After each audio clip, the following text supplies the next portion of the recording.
Dear students, genetic engineering का article start किया हुआ था। उसमें सबसे पहले हमने देखा था जीन ऑफ इंटरेस्ट और डिफरेंट हमने टेक्निक्स डिस्कस की थी कि किस तरह से जीन ऑफ इंटरेस्ट को हम हासिल करते हैं। नेक्स्ट हमारे पास है सिलेक्शन ऑफ वेक्टर्स। वेक्टर्स होते क्या हैं? सबसे पहले डेफिनेशन है a carrier molecule by which recombinant DNA is introduce into a host cell. Recombinant molecule जो डीएनए मॉलिक्यूल है, जब उसको होस्ट सेल के अंदर लेके जाना हो तो हम एक सूटेबल वेक्टर लेके आते हैं और उस वेक्टर के अंदर हम अपना जीन ऑफ इंटरेस्ट इंट्रोड्यूस कर देते हैं। तो वो कैरियर मॉलिक्यूल जो है this is known as vector. अब हमारे पास इसकी वेक्टर कौन से बेस्ट होते हैं, इसकी कुछ प्रॉपर्टीज़ हैं। Number one, should be small DNA molecule ideally less than 10 KB. Smaller molecule होना चाहिए। ये प्रॉपर्टीज़ हैं, मतलब सूटेबल और बेस्ट कौन कौन से वेक्टर हैं जो जीन ऑफ इंटरेस्ट को होस्ट सेल के अंदर लेके जाते हैं। तो स्मॉल साइज़ का हो। उसके बाद next, ability to introduce into the host cell. अब उस वेक्टर के पास भी कैपेबिलिटी हो या एबिलिटी हो कि होस्ट सेल के अंदर वो इंट्रोड्यूस हो सके। नेक्स्ट है जी, contain an origin of replication. देखें, origin of replication, replication process आप लोगों ने पढ़ा हुआ है कि कॉपी बनना, तो उसके पास एक साइट होती है वेक्टर के पास, उसको हम कहते हैं ओरिजिन ऑफ रेप्लिकेशन साइट। तो वो भी इसके पास होनी चाहिए। उसके बाद नेक्स्ट है, it must be self replicating inside the host cells. क्योंकि ओरिजिन ऑफ रेप्लिकेशन साइट जब होगी तो ये सेल्फ रेप्लिकेटिंग कहलाएगा, क्योंकि ये अपनी कॉपी होस्ट के अंदर बनाएगा। तो जब ये अपनी कॉपी बनाएगा होस्ट के अंदर, तो इट्स मीन तो एक जीन ऑफ इंटरेस्ट से काफ़ी सारे जीन ऑफ इंटरेस्ट जो होते हैं वो होस्ट के अंदर बन जाएंगे इसकी सेल्फ रेप्लिकेशन प्रॉपर्टी की वजह से। नेक्स्ट हमारे पास है जी, it must possess restriction site for restriction endonuclease enzyme. तो वेक्टर जो हैं सारे, इनके पास रिस्ट्रक्शन साइट मौजूद होती हैं जहाँ पे रिस्ट्रक्शन एंजाइम ने जाके इसको कट करना है और वहाँ उस कट की हुई जगह पे हमने अपना जीन ऑफ इंटरेस्ट इंट्रोड्यूस करना होता है। उसके बाद है जी, introduction of donor DNA fragments must not interfere with the replication property of the vector. Vector की जो रेप्लिकेशन की प्रॉपर्टी है, रेप्लिकेटिंग प्रॉपर्टी जो है वेक्टर की, उसके अंदर जो हमारा जीन ऑफ इंटरेस्ट था या डोनर डीएनए का मॉलिक्यूल था वो इसके साथ इंटरफेयर ना करे। इस तरह ये कुछ प्रॉपर्टीज़ हैं जो एक सूटेबल वेक्टर के पास होनी चाहिए। उसके बाद नेक्स्ट हम देखते हैं, ये तो हमने वेक्टर के बारे में देखा कि कौन कौन सी इनकी प्रॉपर्टीज़ हैं, वेक्टर होता क्या है, किस तरह का होना चाहिए। नेक्स्ट हमारे पास हैं इनकी कुछ types. 6 major types of vectors are. Number one, plasmid. सबसे पहला आप लोग पढ़ते आए हैं, प्लाज्मिड के बारे में पढ़ा हुआ है, एफएससी के अंदर भी पढ़ा है काफ़ी कि प्लाज्मिड क्या होते हैं। Plasmids are circular extra chromosomal DNA molecules. ये बैक्टीरिया के पास मौजूद होते हैं और ये उस बैक्टीरिया के जीनोम्स के अलावा मौजूद होते हैं। सर्कुलर एक्स्ट्रा, और ये सर्कुलर फॉर्म के अंदर हैं, डीएनए के मॉलिक्यूल हैं that autonomously replicates inside the bacterial cell. ये रेप्लिकेशन शो करते हैं बैक्टीरिया के सेल्स के अंदर। तो ये एक ब्रीफ सा इसका इंट्रोडक्शन था प्लाज्मिड क्या होते हैं। उसके बाद नेक्स्ट टाइप है फेज, लीनियर डीएनए फेज। आप लोगों ने पढ़ा हुआ है बैक्टीरियोफेज, जैसे पढ़ा है फेज वायरस है ये एक, ठीक है, किस तरह का इसका जीनोम होता है। Linear DNA molecules, it is derived from the bacteriophage lambda. Different bacterio की फेज पढ़ी हुई हैं एफएससी के अंदर, बैक्टीरियोफेज साइकिल पढ़े होंगे, लाइटिक साइकिल, लाइसोजेनिक साइकिल। तो वो बैक्टीरियोफेज बना किस तरह से था, ठीक है, बैक्टीरिया एक होस्ट होता है, उसके ऊपर वायरस इन्फेक्ट करेगा एज अ पैरासाइट। तो ये वायरस बैक्टीरिया के साथ जब रहेगा, इस तरह से इसको हम बैक्टीरियोफेज कहते हैं। तो ये भी वेक्टर के तौर पे यूज किए जाते हैं जेनेटिक इंजीनियरिंग के अंदर। उसके बाद नेक्स्ट है थर्ड टाइप, कॉस्मिड्स। उसके बाद है बैक्टीरियल आर्टिफिशियल क्रोमोसोम, जिनको हम बैक भी बोलते हैं। उसके बाद नेक्स्ट है यीस्ट आर्टिफिशियल क्रोमोसोम। यीस्ट आप लोग समझते हैं ये एक यूनिसेलुलर फंगस है, ठीक है, और इस तरह इसके भी क्रोमोसोम बनाए जाते हैं जिसको हम बोलते हैं यैक, यीस्ट आर्टिफिशियल क्रोमोसोम। उसके बाद है ह्यूमन आर्टिफिशियल क्रोमोसोम। तो ये हमारे पास आर्टिफिशियल क्रोमोसोम जो हैं ये भी एक्ट करते हैं एज अ वेक्टर। उसके बाद सबसे पहली टाइप हम पढ़ेंगे इसकी। सबसे पहले हम इनकी हिस्ट्री देखते हैं कि ये कब बनाए गए। इन 1973 सबसे पहला प्लाज्मिड, इसको जेनेटिक इंजीनियरिंग के अंदर सबसे पहले यूज किया गया था एज अ टूल। फिर 1974 के अंदर बैक्टीरियोफेज लैम्डा को यूज किया गया एज अ वेक्टर। उसके बाद 1977 प्लाज्मिड PBR 322 को यूज़ किया गया, जिसमें बैक्टीरियोफेज है जी, M13 फॉर एग्जांपल हो गया। तो इस तरह ये वेक्टर के तौर पे यूज़ किए जाते हैं जेनेटिक इंजीनियरिंग। 1978 के अंदर कॉस्मिड जो है इसकी हिस्ट्री है। 1987 यीस्ट आर्टिफिशियल क्रोमोसोम यैक बनाया गया। 1990 के अंदर बैक्टीरियोफेज को P1 को यूज़ किया गया as a vector. 1992 bacterial artificial chromosome जिसको हम बैक कहते हैं ये बनाया गया। 1994 P1 आर्टिफिशियल क्रोमोसोम पैक जो है ये बनाया गया। 1997 ह्यूमन आर्टिफिशियल क्रोमोसोम जिसको हम हैक कहते हैं इसको यूज किया गया as a vector in genetic engineering या रिकम्बिनेंट डीएनए टेक्नोलॉजी के अंदर। और रिसेंटली 2007 के अंदर मेज मिनी क्रोमोसोम जो है ये बनाया गया। ये कुछ हिस्ट्री है इन वेक्टर्स के रिलेटेड जिनको हम जेनेटिक इंजीनियरिंग के अंदर यूज करते हैं सक्सेसफुली। सबसे पहले बात करते हैं जी हमारे पास प्लाज्मिड क्या होते हैं। ठीक है, a plasmid is a small circular double stranded DNA molecule that is distinct from a cell's chromosomal DNA। जो सेल है प्रोकैरियोटिक सेल है, बैक्टीरिया आप लोग समझते हैं, उसकी क्रोमोसोमल डीएनए से ये एक डिफरेंट है, सर्कुलर फॉर्म के अंदर है, डबल स्ट्रैंड भी है। ये plasmid that are used experimentally for this purpose are called vectors. वो प्लाज्मिड जो इस मकसद के लिए यूज किए जाते हैं, किस मकसद के लिए, जीन ऑफ इंटरेस्ट को लेके होस्ट सेल के अंदर पहुंचाने के लिए, इनको हम वेक्टर्स कहते हैं।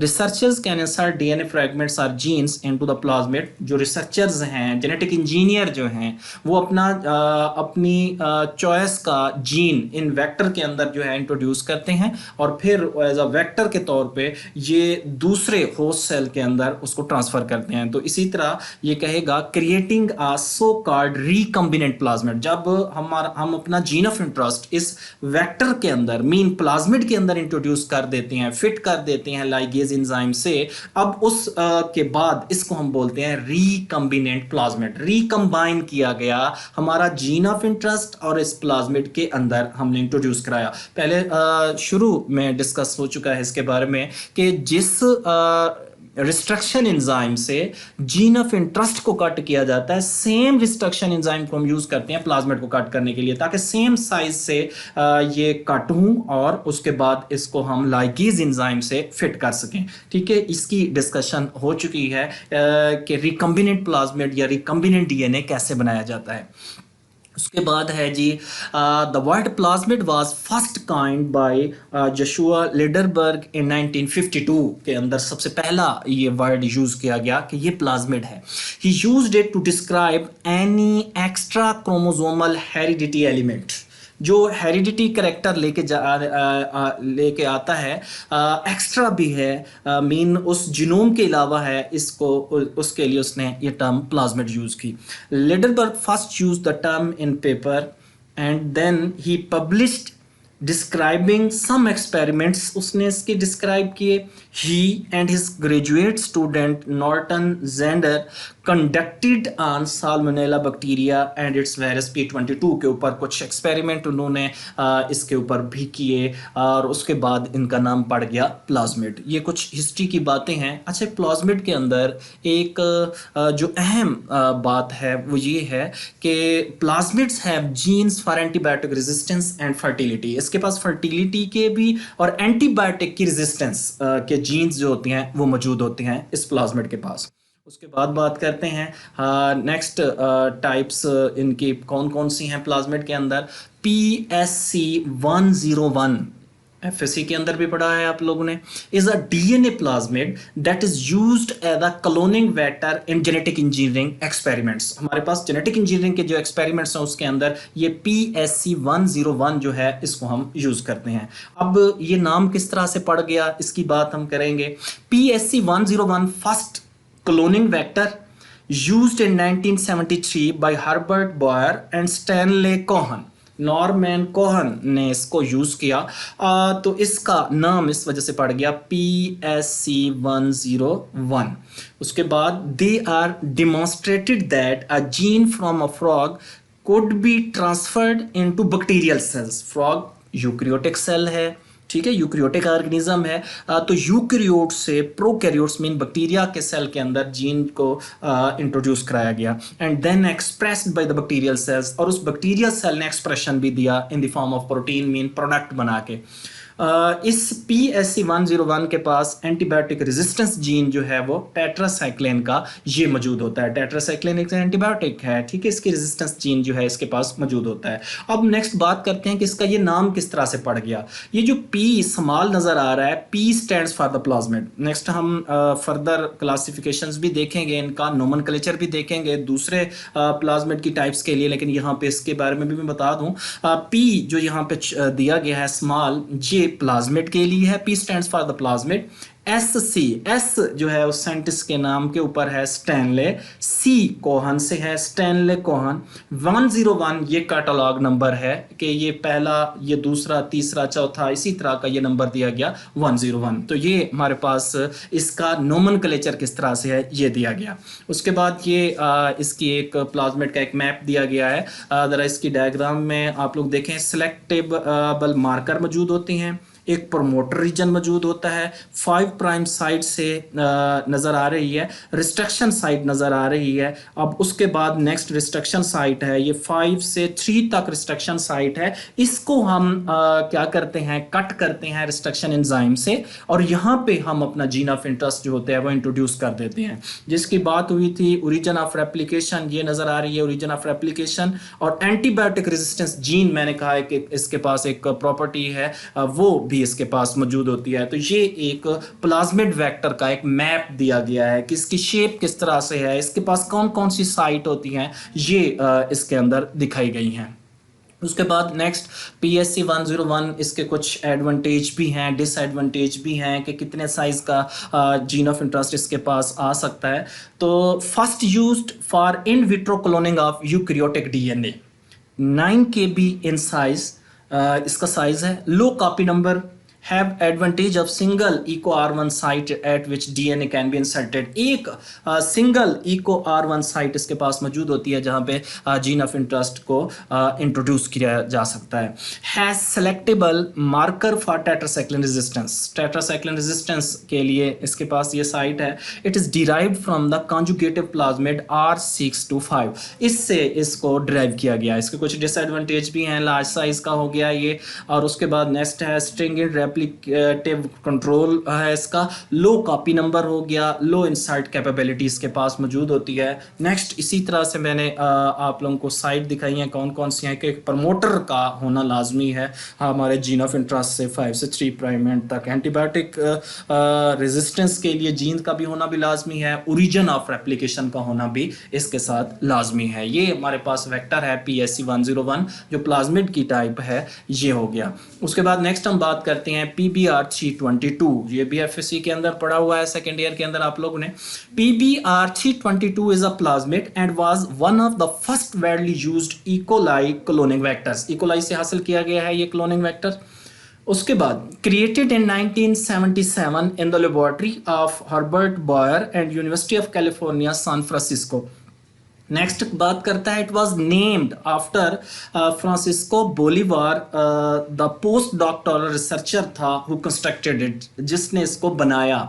उसके बाद it has antibiotic resistance gene for tetracycline and ampicillin, 2 हमारे पास एंटीबायोटिक हैं जिनके रेजिस्टेंस के जीन इसके पास मौजूद होते हैं। ये इसकी डायग्राम बनाई गई है, ठीक है, और ये डिफरेंट साइट इसके पास आप लोगों को नज़र आ रही हैं। इको R1 रिस्ट्रिक्शन साइट ये नज़र आ रही हैं, इको R1 के लिए भी है, मतलब मल्टीपल रिस्ट्रिक्शन साइट इसके पास मौजूद होती हैं। जो हमने PSC101 पढ़ा उसके पास एक थी।